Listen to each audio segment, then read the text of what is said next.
Est-ce que vous savez ce que c'est que l'élevage sur lit et en quoi il se distingue de l'élevage oxydatif? Alors dit comme ça peut paraître un petit peu technique, la thématique que je vous propose aujourd'hui, mais je m'adresse à vous en tant que dégustateur. Et ce que je souhaite vous donner ici, c'est des clés pour différencier les vins dans ces deux grandes approches, élevage sur lit et élevage oxydatif, de manière très pratique, très concrète. Je m'adresse donc à vous en tant que dégustateur, pas en tant que vigneron, pas en tant que vinificateur. Et vous allez voir qu'en ayant ces quelques clés en tête, vous allez être en mesure de savoir si le vin que vous dégustez a subi un élevage sur lit, ou s'il a subi un élevage oxydatif, s'il y a un de ces deux élevages qui entre en compte. Pour faire cela, il faudra un tout petit peu de technique, un peu de pratique, et le but de cette vidéo, c'est de vous donner tout cela. Alors, au passage, c'est une question qui m'a été inspirée suite au sondage que je vous ai proposé il y a quelques semaines, où je vous demandais de me suggérer des thématiques que vous vouliez creuser. Donc, il y a eu pas mal de sujets proposés. Donc, j'en ai prévu dans les semaines à venir de traiter certains de ces sujets. Pour faire en sorte de rendre cette vidéo le plus simple, le plus clair, le plus pédagogique possible, sur un temps très court, parce qu'on est sur une vidéo YouTube, donc je ne vais pas faire un truc trop long, je vais faire en sorte, comme à chaque fois, de vous montrer quelques schémas que je trace sur le papier, comme ça, à la main. Tous ces schémas, comme toujours, vous le savez, vous pouvez les retrouver de manière plus propre et plus pro sur le kit du dégustateur, c'est le premier lien qui est en descriptif. Alors, comment on va structurer cette vidéo? Je vais d'abord vous parler de l'élevage sur lit dans les grandes lignes, vous montrer un petit peu, vous expliquer ce que c'est, en insistant sur ce que ça apporte au vin.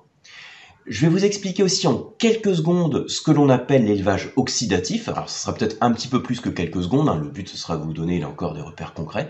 Et puis, on va comparer deux à deux, comme ça, ces deux approches, pour voir ce qu'elles apportent au vin et comment vous pouvez les différencier comme ça quand vous avez un verre de vin entre les mains.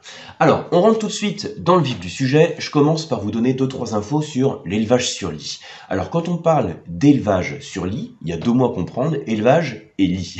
Alors, le terme élevage, on fait toujours référence à la période pendant laquelle le vin se repose avant la mise en bouteille. Donc ça fait suite à la fermentation alcoolique. Donc vous le savez, la fermentation alcoolique qui convertit le sucre du raisin en alcool.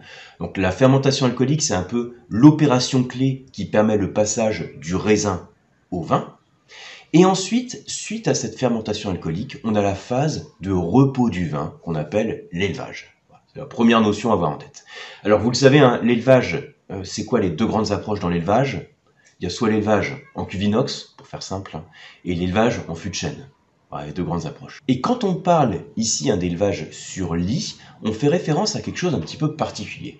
Les lits, donc L-I-E-S, je répète, ça fait référence aux levures mortes qui sont issues de la fermentation alcoolique. Donc en gros, on vient de voir, pendant la fermentation alcoolique, le sucre se transforme en alcool. Ce qui permet cette transformation du sucre en alcool, c'est un micro-organisme qu'on appelle les levures. Donc normalement, tout ça, ça doit être clair pour vous si vous suivez la chaîne depuis un moment. Et donc ces levures, à la fin de la fermentation, eh bien, elles vont se déposer au fond de la cuve. Alors en réalité, soit elles se déposent, soit elles sont en suspension. Donc elles rendent le vin d'ailleurs trouble. Il y a un dépôt qui se forme. On distingue d'ailleurs au passage, c'est une petite parenthèse, les lits qui sont plus grosses, qui sont des grosses particules, qui ont tendance à se déposer, qui comprennent aussi des débris végétaux, et les lits fines. C'est la différence entre ce qu'on appelle les grosses lits et les lits fines. Facile, la différence de taille. Donc les grosses lits, de toute façon, on les élimine systématiquement parce qu'elles peuvent transmettre des arômes assez désagréables au vin.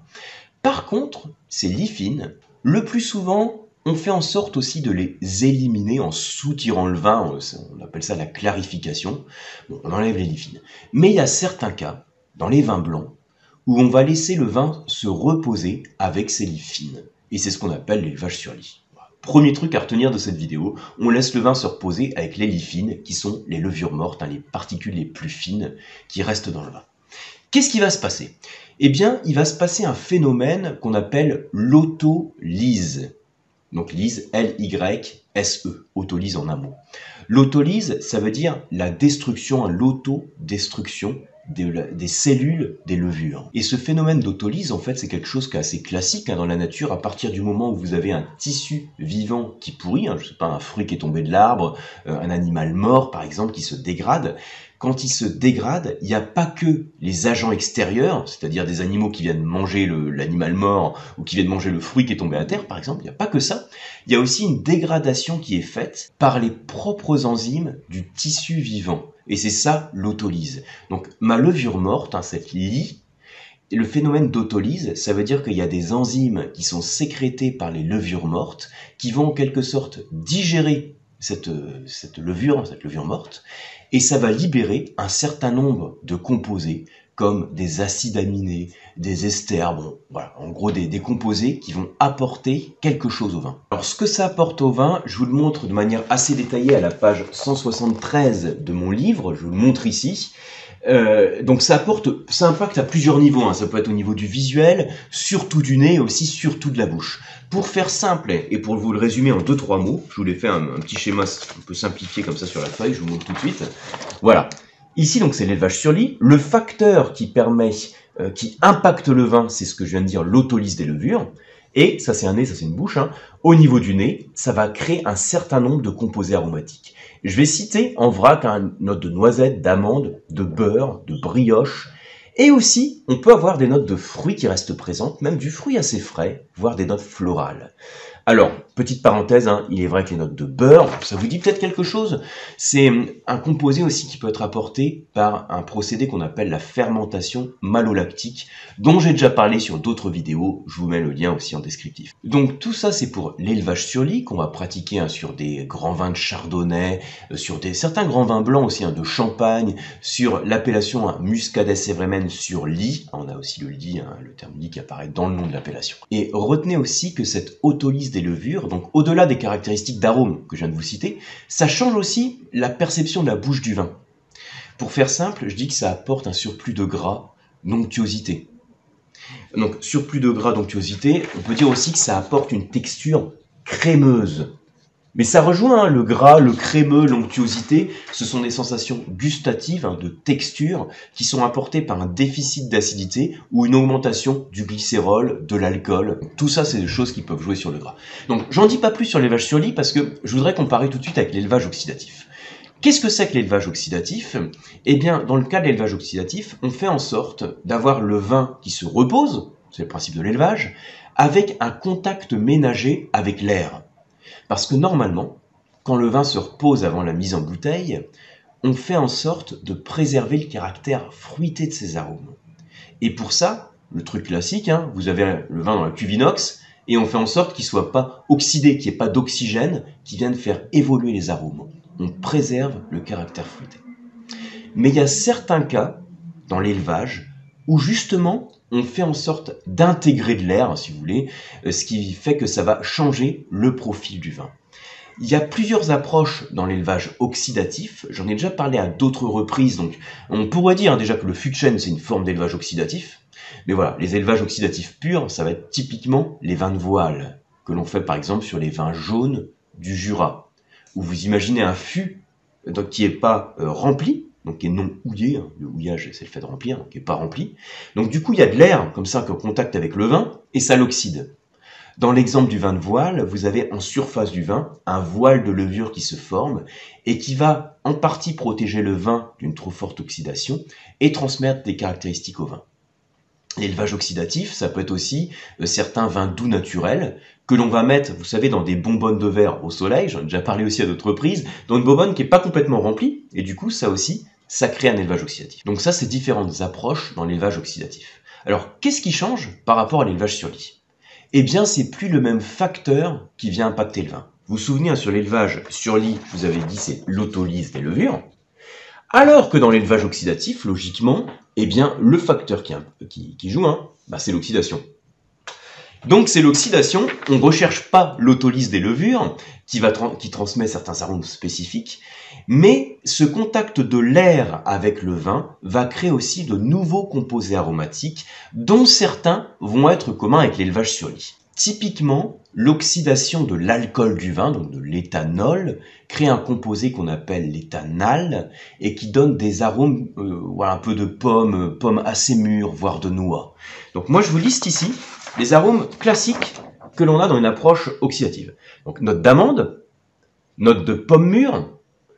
Alors curry, c'est ce qu'on associe souvent au vin jaune justement, les notes de noix. Tout ça c'est typique, hein, de l'éthanal, de l'oxydation. Et je vous ai mis aussi des fruits secs assez confits. Regardez si je compare avec ce qu'on a dit tout à l'heure, Ben, il y a certains arômes, déjà on a une gamme tertiaire qui est un petit peu dans la même nature, mais on a aussi carrément des arômes qui sont en commun. J'ai parlé ici des notes d'amande, que je retrouve aussi dans l'oxydation. Par contre, le côté fruité, on peut le retrouver dans ces deux types d'élevage. Mais dans l'élevage oxydatif, en général, les fruits frais disparaissent au profit des fruits plus secs, voire confits. C'est assez classique dans une approche oxydative. En bouche, qu'est-ce qui se passe dans l'élevage oxydatif? Eh ben, j'ai encore aussi un surplus de gras, comme tout à l'heure. Sauf que j'ai pas particulièrement cette texture crémeuse qui était caractéristique de l'élevage sur lit, mais j'ai bien plutôt quelque chose qui est très marqué en bouche au niveau des arômes, qui est assez particulier. C'est une forte concentration aromatique dans laquelle je vais retrouver ces notes oxydatives ou de rancio. Donc, vous voyez, si je récapitule et je distingue mes deux verres. J'ai un verre de vin blanc, là pour l'exemple j'ai un verre de vin rouge, donc ça va pas, puisque là je vous parle de deux approches en insistant plus sur la comparative de deux vins blancs. Élevage sur lit, donc pour le vin blanc, et élevage oxydatif, qui peut être pour le blanc comme le rouge, mais là on compare deux verres de vin blanc, pour faire simple en tant que dégustateur. Je regarde les deux verres, je les sens, je les goûte. J'en ai un qui est élevé sur lit et l'autre qui a un élevage oxydatif. Comment je les différencie?